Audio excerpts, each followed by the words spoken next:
Good morning, a good Chodesh, Rosh Chodesh Cheshvan, very exciting.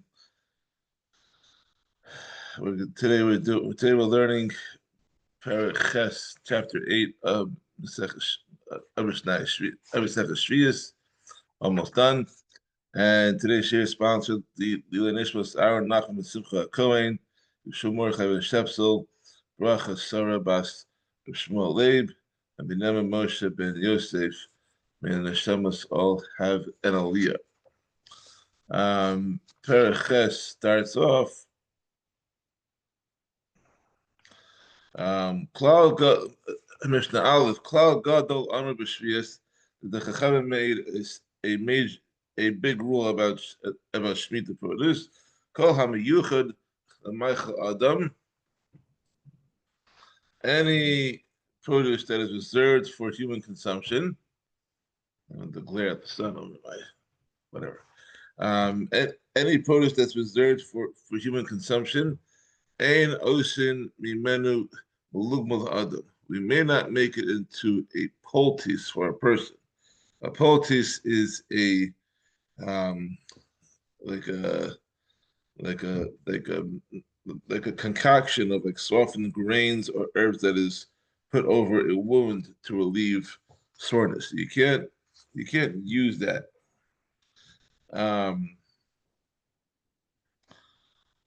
Like wheat that, for example, wheat that is generally reserved for food may not be.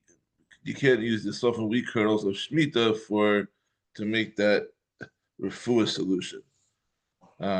Certainly, we may not make it into a poultice for an animal. Any type of produce that is not reserved for human consumption, that's normally used for animal feed. Adam, we may make into a poultice for a person, but not for an animal. A third category. And any produce that is not reserved specifically for human consumption or for feeding it to animals. Then if when he picked the produce, he intended to use it both as animal food and human food. Then we apply to it both the stringencies of human food, that it cannot be used as a poultice, and the stringencies of the animal feed, that it may not be cooked, since animal feed that has Shemitah sanctity may not be cooked. Why is that? Since animals eat their food raw, usually it's unusual to cook animal feed, and therefore it's forbidden to do so. Sheviis, Mishnah Beis. Sheviis, sorry, I missed the line here. Chishev alav, chashuv alav, the eitzim harehu ke'eitzim. But if you intended to use it as firewood, it is treated as firewood, which has no Shemitah kedusha at all. Kegon asiya v'ha'eza v'ha'kornis. Examples of such are pennyroyal, hyssop, and savory, which are types of herb-like plants, and they are sometimes used as food, sometimes as feed for animals, and sometimes as fuel for a fire. They have no specific intended use. Mishnah Beis. Sheviis nitna le'achila. Shemitah produce is allowed to be used in any of three ways: le'achila, for eating, u'l'shtiya, for drinking, u'l'sicha, and for rubbing on one's skin. If it is depending on what the intended use, if it was normally eaten, it's to eat in, to drink, and to rub on your skin. That's okay. When the Mishnah continues, lechel davar shedark lechel, we are to eat only what is normal to eat. Lasuch davar shedark lasuch, and we are to rub on only something that's normal to rub with. Lo yasuch yain the chametz. Therefore, a person may not rub his skin with wine or vinegar, since these are typically drunk and not used for rubbing. Haval sachu as a shemen, but he may rub his skin with olive oil, which is typically used for that purpose. And the same laws apply to truma and to mashasheni, that they can only be used in the intended ways that they were meant to be used. They were normally used. Kal mehem Sheviis, however, Shemitah is more lenient than truma and mashasheni. Should nitna la'alakos in there. Because Shemitah oil is also allowed to be used for fuel for lighting a lamp. But truma oil and mashasheni oil may not be used. Um, Truma oil cannot be used even if the truma oil cannot be used if the oil is tahor, and mashashini oil cannot be used if it's tamei. So mashashini has to be tahor, and truma oil has to be tamei in order to use it. I know that they're kohanim, and I just saw one of my friends. He's a Kohen, and I remember back in the day when I was at the store for the year. Um, a couple of farmers, a farmer gave him truma tomato oil. He's a Kohen, and he used that truma tomato oil to light his ner Hanukkah because you can burn it, but you can't eat it as a Kohen bisman as that. So, but the truma oil has to be tummy in order to use it. You can't burn tahor truma oil. Mishnah Gimel, Ein Mochim Perek Sheviis Lo B'Mida V'Lo B'Mishka V'Lo B'Minyan. We may not sell Shemitah of produce by volume, by weight, or by number. You cannot sell it by quart, pound, or the dozen. Rather, you must estimate the amount that he's selling.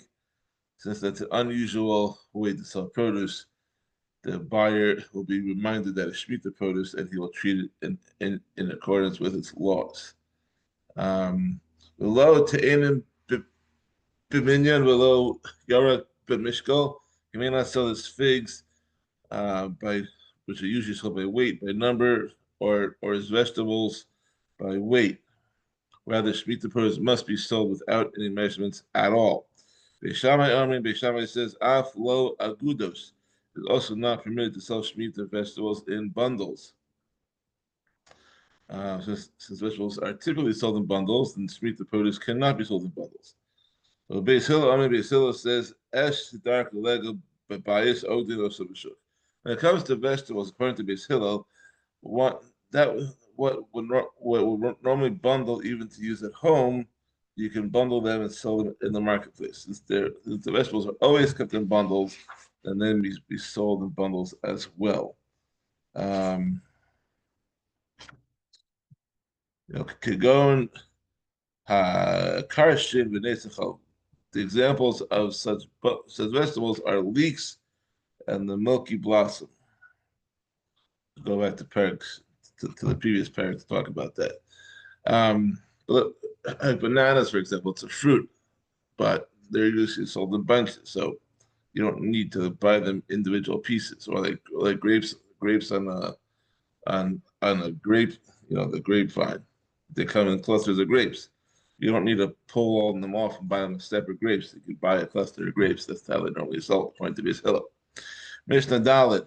Haomer, the Poel, if someone says to a worker, Hey, Lach, Isser Zeh, Lakot Li Yarak Hayom. Here is the Isser coin for you. Now pick some Shemitah vegetables for me today. I mean, he pays him to pick vegetables that have grown by themselves during Shemitah. Scharo mutter, his earnings are permitted. Doing that coin does not have Shemitah kedusha, because the money is being paid in exchange for the work and not as a payment for the produce. However, if he tells the worker, the coat li bo yarak hayom, pick Shemitah vegetables for me today for this isser, the coin, scharo aser, then his earnings are forbidden. That means that isser coin has Shemitah kedusha, because he because he's basically saying that the coin is exchanged for the produce and not for the service. Um, Lakach mina nachtom kikar befunjon. If someone took a loaf of bread with a punjon from a baker, it's a different type of currency. Kisha el coat Yerakos Sade Avilach. When I pick, that's what you said the following. When I pick wild vegetables, I will bring you some. Mutter is permitted to give the baker these vegetables, even though they should the produce. Um, and however, if he took the bread from the baker without saying anything about payment, then it's understood that he's buying the bread on credit and plans to pay the baker later. Therefore, lo yishalim lo Sheviis, he may not pay the baker the Shemitah money or Shemitah produce. She'ain porin chob b'demei Sheviis, because we may not pay a debt with Shemitah money or produce. Cannot use it for that. Continuing with Nehei, ain noistin lo levayer. You may not give Shemitah money to pay a well digger to dig wells in order to supply water for bathing or washing clothes. Below, Lavlan, nor may give Shemitah money to a bathhouse attendant to pay for a bath. Below the sapper, nor to a barber for a haircut. Below the suffer, nor to a boat operator to pay for a boat ride. I will notice in who the violist does, however, a person may give Shemitah money to a well digger so he should supply water to drink, so he could drink the Shemitah produce, but therefore he can pay for the drink with Shemitah money. Ulakulan who knows the matnaschina, and he may give Shemitah money to any of these workers as a free gift, even if he knows that in return for this gift they will provide their services for free. It's a karama.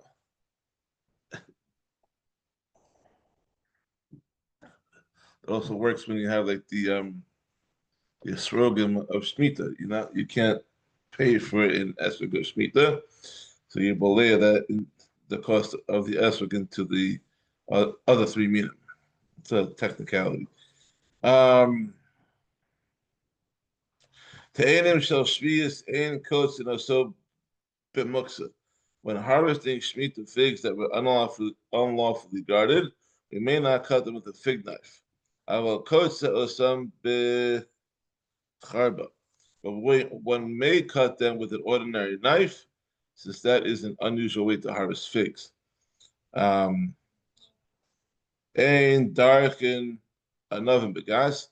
We may not press Shemitah grapes in a wine press as they're usually pressed. Aval dore chuba barava. But one may press wine.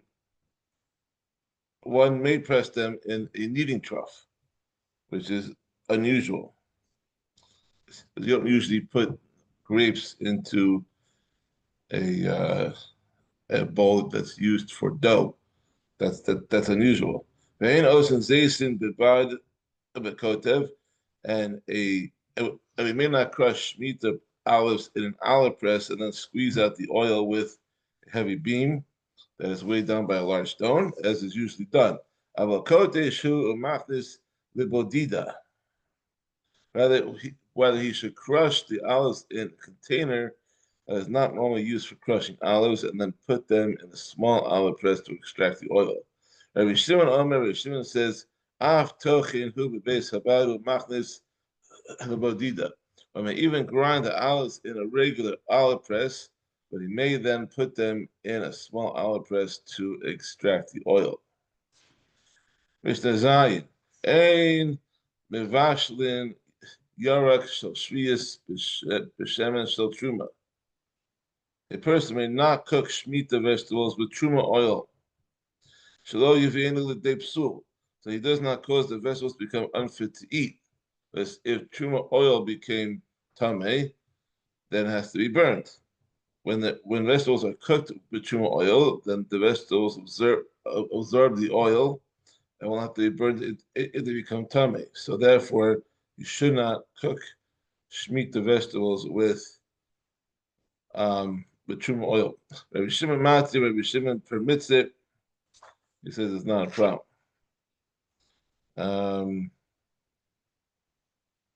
He says because he's not that although a person cannot destroy the produce, he may perform a permitted action of which cooking is permitted, even though it might lead to the produce being destroyed later.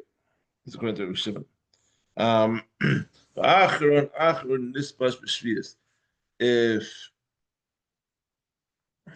If if Shemitah produce is exchanged for something, which is then exchanged for something else, only the very last item holds Shemitah Kedusha. So, like, for example, if a person exchanges Shemitah produce for meat, and then the meat takes on the Kedusha. Then he exchanged the meat for the fish. Now the fish has the Kedusha, and the meat does not. Pre-Atzmo Aser. The Shemitah produce itself is always Aser. They always has Shemitah Kedusha. So even if he exchanges produce for meat, and the meat will take on the Kedusha, but the produce will also remain sanctified as well. Mishnah Ches. We got a few more. Ches, Tes, Yud, and Yud Aleph. So, long Perek for Chodesh, Baruch Hashem. Ein lochin avad Mishnah Ches. Ein lochin avadim v'karkos v'behemoth tameim and tamei Sheviis. We may not buy servants, land, or non-kosher animals for Shemitah money. So Shemitah money must be used to buy food, and these items cannot be eaten. Ve'ein lachach yochel connect. But if someone did buy one of these items with Shemitah money, as a penalty, he must eat with Shemitah sanctity food that is of equal value to the money that he spent illegally. So, for example, if he spent 10 dinars of Shemitah money on a servant, he must take 10 dinars of non-Shemitah money and use it to buy food that he will treat with Shemitah Kedusha. It's a penalty. Ein mavinin kine zavim. We may not bring pairs of birds as offerings for zavim.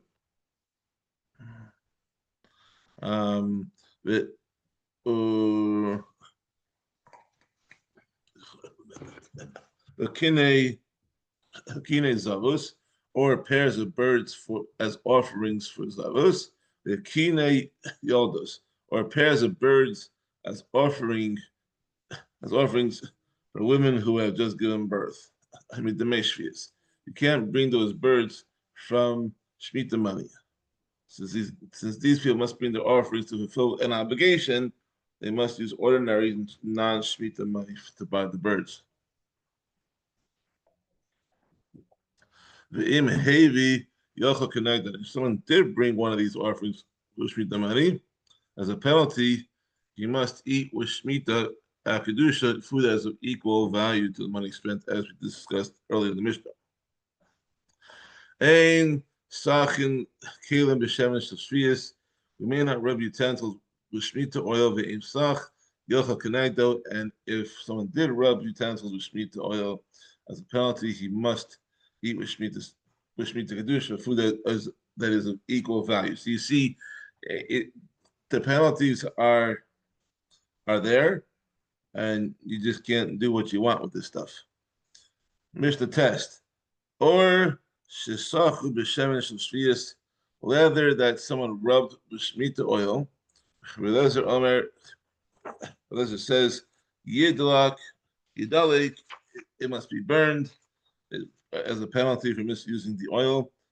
Chachamim Omrim, but the Chachamim say, yochel kenegdo, he must eat with Shemitah Kedusha food that is of equal value to the oil that he misused. The utensil does not have to be destroyed. Amalifnei Rabbi Akiva, the sages said to Rabbi Akiva, Omer Hari Rabbi Elazar, or Shesachu b'shemesh Sheviis yidalek. Rabbi Elazar used to say that the leather that someone rubbed with Shemitah oil must be burned. Amalahem, Akiva said to them, Shosku, be quiet. Do not continue saying that in his name. because it was not truly his opinion. Lo Omar Lachem Mash Lezer Omer Bo. However, I will not tell you what Lezer really says about the subject because it is a very lenient opinion. I do not want to make it public. Maybe Rabbi Akiva, who's Lezer's student, had in fact heard him say that it is permitted to rub a leather garment with Shemitah oil. Since the garment will be worn by a person, the skin will absorb the oil, thus using the Shemitah oil in a permitted way. Since this opinion was more lenient than that of the Chachamim, he Akiva did not want to make it public because Relez had once been excommunicated for refusing to accede the opinions of the other Chachamim, and Rabbi Akiva did not want to publicize another case where Rabbi Eliezer had disagreed with the Chachamim. He's trying to play the politics game. To play it safe. Okay, Va'oda Amru Lefanov. At another time, the Chachamim said for Rabbi Akiva, Omer, Ayem Rabbi Eliezer. Rabbi Eliezer used to say, Ha'ochel pas kusim ke'ochel basar chazir. Someone who eats the bread of kusim is the same as someone who eats pork. Meaning that the kusi bread is asr. Amalahem, Rabbi Akiva said to them, Shosku, be quiet. Do not continue saying that in Eliezer name. This was not his true opinion. Lo amalachem mashu Eliezer omer bo. However, I will not tell you what Eliezer really said because about the subject because it is not because it's very lenient, and I don't want to make it public. It's the same as the previous Mishnah. And finally, Mishnah Yud, Merchatz shehuska b'teven or b'kash of Sheviis kash. So Sheviis, if water in a bathhouse was heated by burning straw or stubble that had a Shemitah kedusha, one is permitted to bathe in the bathhouse, even though the straw should not have been used for fire. A person may bathe there because he was not directly benefiting from the improper use of the straw.